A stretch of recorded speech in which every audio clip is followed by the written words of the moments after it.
Olá, bom dia amigos e amigas do canal Dica de Hoje. Nesse vídeo de hoje, como a gente faz todo mês, a gente vai dando continuidade à nossa carteira aqui do YouTube. Lembrando sempre que essa carteira começou com R$100 mil em novembro de 2016.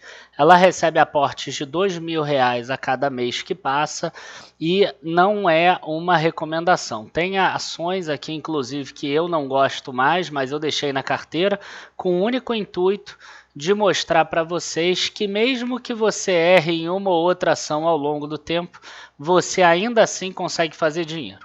Eu vou mostrar porque que eu gostei muito desse mês, mesmo com a queda das ações. A gente vai ver que a carteira segurou bem, graças à posição que a gente tem em renda fixa, que inclusive cresceu de valor, que inclusive subiu de valor, mesmo tendo renda fixa longa, o que é estranho, né? Normalmente, quando a gente tem uma queda de juros, uma queda da bolsa, a gente acaba tendo uma alta de juros, o que acaba desvalorizando a renda fixa longa, mas isso não aconteceu esse mês.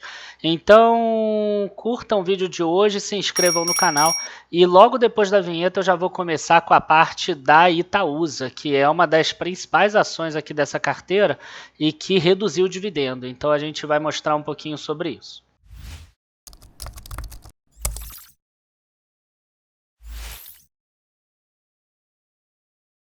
Bom, pessoal, a primeira coisa aqui que eu quero mostrar para vocês está nesse fato relevante aqui. Eu acho que vocês, quem é acionista de Itaúsa, já deve saber. A Itaúsa, ela divulgou o pagamento de proventos aos acionistas, 22 centavos por ação de dividendos adicionais e mais 21 centavos de juros sobre capital próprio. Ainda tem uma merrequinha lá que ela divulgou em dezembro e que ela vai pagar tudo junto no dia 6 de março de 2020. É claro que parece um dividendo bom se você não conhece, afinal são 44 centavos por ação e numa ação que vale hoje em torno de R$13. Então, de uma vez só você pegar 3,5%, 4%, quase o CDI, parece que é bom. Mas no ano passado, ela pagou muito mais do que isso. Ela pagou 0,60 e pouco, 0,80. E nesse período agora, né? E o que aconteceu é o seguinte, ela estava pagando 100% do lucro. E agora ela diminuiu o payout, né, como a gente chama, ela está pagando um percentual do lucro menor. Então, inclusive, ela coloca aqui, ó, correspondendo a 68,2% do lucro. Quer dizer, a Itaúsa, em 2019, ela distribuiu 7 bilhões, sendo 83 centavos por ação. Então, foi uma certa ducha de água fria nos acionistas, que esperavam talvez receber agora 0,70, 0,80 para completar o lucro líquido, os 100%, não chegaria a 0,80, mas uns 0,70 chegaria, mas por outro lado a gente tem que ver por que a empresa fez isso. E aí eu venho aqui na demonstração financeira padronizada, esse aqui é o item 22,5, quem quiser entrar lá, destinação do resultado, dividendos e juros sobre capital próprio. Então, como é que é feita a destinação? Como é que foi feita a proposta de dividendos? A empresa aqui, né, no caso a controladora, ela tem um lucro líquido de 10,3 bilhões, inclusive 10% maior do que em 2018. Aí você tira 5% de reserva legal, 516 milhões, sobra 9,7 bilhões, ou quase 9,8 bilhões, para você ter a base de cálculo para calcular o dividendo.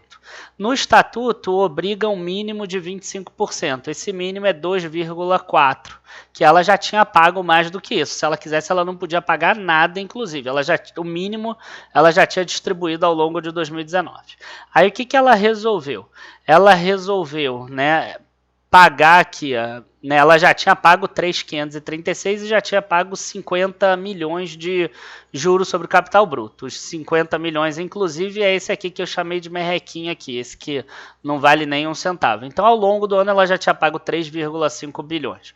E aí, ela agora resolveu pagar 1,9 mais 1,8, que são esses dois, 22 centavos e de 21 centavos que a gente viu lá atrás. Então, no total, ela vai pagar 7,3 bilhões. Mesmo tendo um lucro maior, ela está pagando menos dividendo do que no ano passado. Ano passado, ela pagou 98% de dividendo e esse ano 74%. Só que ano passado ela teve de reserva de lucro 122 milhões e agora 2,4 bilhões de reais. E aí a gente vai lá na reserva de lucro. O que ela vai fazer com esse dinheiro na reserva de lucro? E a reserva de lucro é bom que ela está aqui pertinho, né? No item 22.2.2, para quem quiser depois acompanhar. Vamos começar aqui no saldo em 31 de 12 de 2018. No saldo em 31 de 12 de 2018, a empresa tinha 12,7 bilhões de reserva de lucro, sendo que 6,4 bilhões era para pagar dividendos. Então, esses 6,4 bilhões foram pagos em abril do ano passado, que é o que o pessoal ficou chateado agora, porque agora foi só 3,7. Mas esse ano ela tem uma reserva de lucro inclusive maior, 12,9 bilhões. Os dividendos que as pessoas têm a receber são menores, mas é porque aumentou as outras contas das reservas estatutárias. Então a gente tem aqui uma conta que é interessante, que é essa daqui, ó, reserva de aumento de capital de empresas participadas. Tá? E aí a gente vê que tem uma reserva de lucro para aumento de capital de empresas participadas, que saiu de 1,3 para 2,1. Quer dizer, em 2017 ela diminuiu essa reserva aqui, né, para 1,3 e agora ela está subindo de novo. Além disso, ela também teve um reforço aqui de capital de giro, um reforço da reserva para equalização de dividendos, além da reserva legal que a gente já falou. Então, o que a gente tem para dizer aqui? A gente tem para dizer que isso chama atenção, ela está refazendo uma reserva para aumento de capital para compra de empresas, né? Seria aumento de capital de empresas participadas. Então, isso é bem interessante. A gente pode ver aí a Itaúsa comprando novas empresas no futuro, ou ela mesmo já fazendo reserva de lucro para, por exemplo, pagar a Copagaz sem precisar emitir novas debêntures como ela fez lá com a compra da NTS. Então ela pode ser que ela emita debêntures porque a taxa de juros está tão baixa que o custo de capital vale a pena e ela mantém essas reservas, ou se para um período pior, ou se não, ela pode se utilizar dessas reservas para pagar, por exemplo, a Copagaz, ela vai precisar pagar 1,4 bilhões. Bom, outra coisa que ela deve estar fazendo está aqui. Olha só o que a Itaúsa fazia até 2018, e isso é de muito tempo, desde 1999. A gente vê aqui, ó, que em 1999... ela fazia várias subscrições para aumento de capital, subscrições pequenas. Olha só, a pessoa teve a opção de comprar lá atrás Itaúsa por 0,84, por 1,30, 1,50, 1,90, que é quase o dividendo atual, né? Mas em 2007 ela tinha uma reserva de lucro muito grande. Não é o caso agora, porque ela já fez muitas bonificações e ela já distribuiu muito dividendo. Mas aí o que ela fazia todo ano? Ela incorporava parte da reserva de lucro no capital social e ela fazia a bonificação de 10%, quer dizer, 0,10 novas ações para cada uma ação. Quem tinha 5 mil ações passava a ter 5.500, quem tinha 6 mil passava a ter 6.600, quem tinha 100 ações passava a ter 110. Então a gente teve um evento de bonificação em 2007, um evento em 2008, um evento em 2009, um evento em 2012, um evento em 2013, um em 2014, um em 2015, um em 2016 e um em 2018. Se vocês virem aqui, naquele período, né, entre a crise e o crescimento do Brasil, ela passou 3 anos sem fazer essa bonificação. Ela usou as reservas para crescer mesmo de tamanho. O Itaú, no caso, cresceu de tamanho. E agora ela pode estar fazendo a mesma coisa. Ela vai usar essa reserva para crescer de tamanho e talvez em 2021, 2022 ela volte a realizar essas bonificações com reservas de lucros maiores ainda. Tá? Então esse é um outro racional que pode ser o motivo dela ter reduzido esses dividendos, e se for esse o motivo, provavelmente os dividendos reduzam mais ainda. Tá? Bom, outra questão aqui que é importante a gente tratar, né? Teve muita coisa nesse mês com relação às ações da nossa carteira. A outra é esse aqui, que é a subscrição que vai ter do OUJP11. Inclusive vai ter uma do VRTA que também está na nossa carteira aqui. Essa aqui ainda não está aberta, mas provavelmente vai ser o aporte do mês que vem da nossa carteira. Então tem aqui uma distribuição de até 1.409.000 cotas, no caso. Se eu falei ações, desculpa. Preço de emissão de R$ 106,43. E a gente tem aqui também o direito de preferência no fator de 0,73, quer dizer, você vai multiplicar por 73% a posição que você tiver.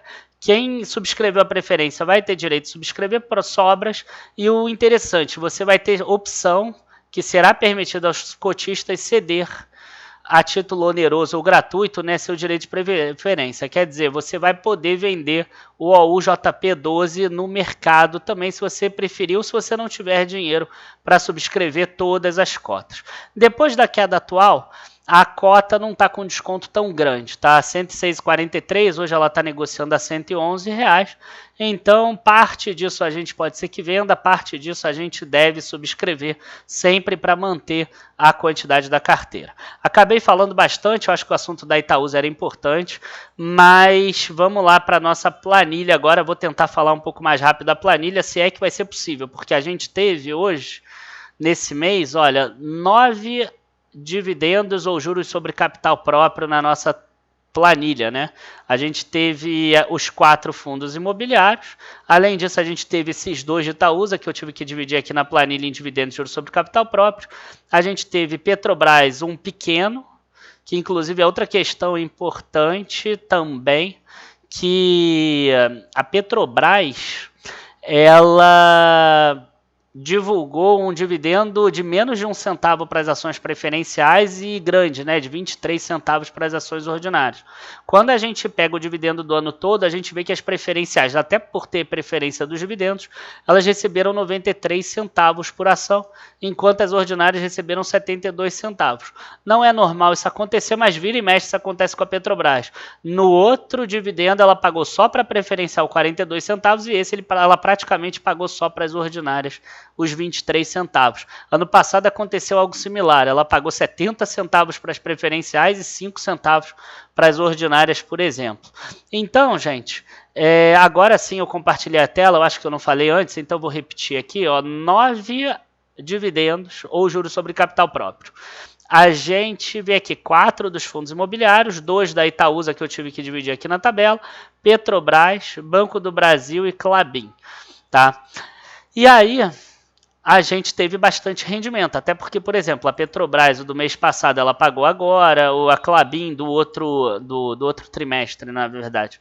Klabin pagou também agora, Itaúsa ainda não pagou, é 6 de março, esses aqui da Itaúsa não pagou ainda, então quer dizer, mês que vem a gente tem mais 1.200 para ter, e aí a gente vê aqui que os rendimentos foram de R$ 1.215, e mês que vem vai ter mais 1.215. Esse ano a gente já está com 1.887 de dividendo, contra 779 do ano passado em 2019, nesses 2 primeiros meses, e contra 1.225 dos 2 primeiros meses de 2018.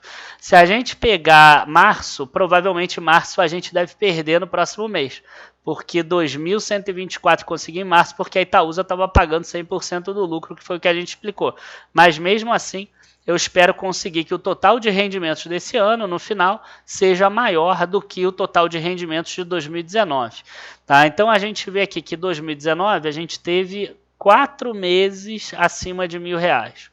2018 a gente teve 3 meses acima de R$ 1.000. Esse ano a gente já teve 1 mês acima de R$ 1.000 e março vai ser acima de 1.000 também por causa da Itaúsa, pelo menos, né? Então eu espero ver se a gente consegue pelo menos 5 meses com rendimento acima de R$ 1.000. É assim que a gente monta uma carteira. Algumas pessoas vão falar assim, Daniel, rende muito pouco essa tua carteira. Poxa, R$ 1.000 que você quer, uma carteira que já tem hoje 300 e poucos mil. A gente tem que lembrar que 75 mil reais dessa carteira, ou 77 mil, estão em renda fixa, que não pagam rendimentos. Na verdade, e para conseguir gerar rendimento, os meus 2 últimos aportes em renda fixa foram em cupons com juros semestrais. Então teve IPCA e teve o pré-2029, que inclusive esses títulos já mudaram, eles não estão mais disponíveis. Em fevereiro agora também teve essa mudança, eu não vou conseguir tratar tudo o que eu queria nesse vídeo de hoje, porque realmente teve muita coisa em fevereiro. Mas hoje seria já o pré-2031 e o IPCA 2055, tá? Então, gente, Quando a gente vai lá para a nossa carteira, a gente vê que os preços das ações, a maior parte deles caiu, até porque a bolsa caiu de 118 mil pontos para 113 mil. Então Itaúsa caiu, não caiu tanto quanto parece aqui, porque teve que descontar esses 44 centavos. Né? Então, quer dizer, se ajustar esse valor antigo a 44 centavos a menos, não caiu tanto. A Vale sim caiu bastante, divulgou prejuízo agora na semana passada. A gente tem aqui a SER que caiu, a Direcional, a Alupar já não caiu tanto, é uma ação que é um pouco mais defensiva. A SLED que continua aqui mesmo eu não gostando mais dela. A Klabin caiu um pouquinho, a Petrobras ficou mais ou menos constante, e a Randon que é o inverso, né? Acabou subindo da carteira. O que importa aqui não são os nomes em si das ações. O que importa é esse total de ações aqui. Tá? Esse total de ações eu não quero que ele passe de 60%. Só que como teve uma queda das ações e teve uma alta da renda fixa aqui, ó, que passou para 22,88, estava até em 23 e pouco, o que a gente fez nesse mês? A gente investiu em ações. Então, eu comprei Banco do Brasil e vendi uma parte do Tesouro Selic. Essa diferença aqui dá 3.308, que é 2.000 do aporte, mais 1.230 e pouco dos rendimentos lá, que vão estar aqui nessa planilha, ó, 2.092 mais 1.215 dos aportes. Então, exatamente esse valor aqui que a gente fez de aportes esse mês, reduzindo aqui o Tesouro Selic de 14 mil para 12 mil, usando para comprar Banco do Brasil, que subiu aqui de 10 mil para 14 mil. Ah, Daniel, então agora é bom para comprar Banco do Brasil? É isso? Não, só comprei Banco do Brasil, já falei, isso aqui não é recomendação. O único motivo de eu ter comprado Banco do Brasil é que ele era o que estava mais para trás aqui, ó. É o que fazia assim mais tempo que eu não tinha comprado. Entendeu? Então esse foi o grande motivo de eu comprar Banco do Brasil. No próximo, provavelmente, se tiver que comprar e não tiver subindo muito, vai ser Petrobras. Há um tempo atrás, por exemplo, as ações tinham subido muito e eu tive que me desfazer de uma parte delas. Escolhi aquelas que tinham subido mais, por exemplo. Aí escolhi a Ser Educacional, 866 caiu para 600, e escolhi a Randon, que subiu de 1.400 para 1.100. Foram as melhores vendas? Não foram. Ó. Se vocês olharem de 2 meses para cá, ó, essas duas inclusive subiram. Ó. 27,13 na Ser para 29,31 e a Randon saiu de 10,90 para 11,74. Teria sido mais interessante eu vender outras ações, mas mesmo sem ter vendido a ação certa e etc., somente fazendo o feijão com arroz aqui, a gente vê ó, que a carteira saiu de 328 foi para 336 e nesse mês que o Ibovespa caiu 4,55, a nossa carteira caiu só 2,36 porque ela está segura, ela está blindada tanto na renda fixa quanto nos fundos imobiliários que acabam caindo menos do que a bolsa também. E ainda tem ações de elétricas e etc. Então, gente, isso tá, que eu estou mostrando para vocês, esses aportes totais de 187 mil, rendimento já de 148 mil ao longo desses 4 anos, eles não vêm por acaso, mas também não é difícil. A gente faz um vídeo desse por mês. Eu nem me preocupo tanto com as ações, eu coloco várias delas que pagam dividendos, isso é importante. Algumas eu até arrisco, empresas que não pagavam dividendo lá atrás, como Direcional, começaram a pagar. Empresas que não pagavam dividendo lá atrás, como Saraiva, que pioraram, que ficaram horríveis. Mas, enfim, isso faz parte também. Empresas que pagavam pouquíssimo dividendo, como a Randon, e melhoraram. Enfim, isso faz parte. Mesmo a gente arriscando, mesmo a gente tendo essa questão toda, a gente consegue ter uma boa gestão de risco, comprando aquela ação que a gente já não compra há mais tempo. Na hora que tiver que vender a ação porque tem que reduzir a exposição na bolsa de valores, você reduz naquela que subiu um pouco mais, e mesmo que depois ela continue a subir, você não pode ficar pensando que você poderia ter um retorno maior ainda, porque se ela caísse, você teria uma queda maior ainda, e essa redução de volatilidade rentabilidade que é legal dessa carteira, é interessante. Tá? Se vocês quiserem carteiras com recomendação e etc., aí sim, com o objetivo de buscar uma rentabilidade maior do Ibovespa, buscar uma rentabilidade melhor para você conseguir chegar no teu objetivo final, que não seja apenas uma gestão dessa de patrimônio como essa carteira, a gente tem lá na nossa área de membros, tá? Que é o endereço que está aparecendo aqui embaixo. https://areademembros.dicadehoje7.com. Aí, se você botar em qualquer contratar carteira, vai abrir lá o site com todos os planos disponíveis. Abraços a todos, bons investimentos, bom carnaval também para vocês e até a próxima. Tchau, tchau, pessoal.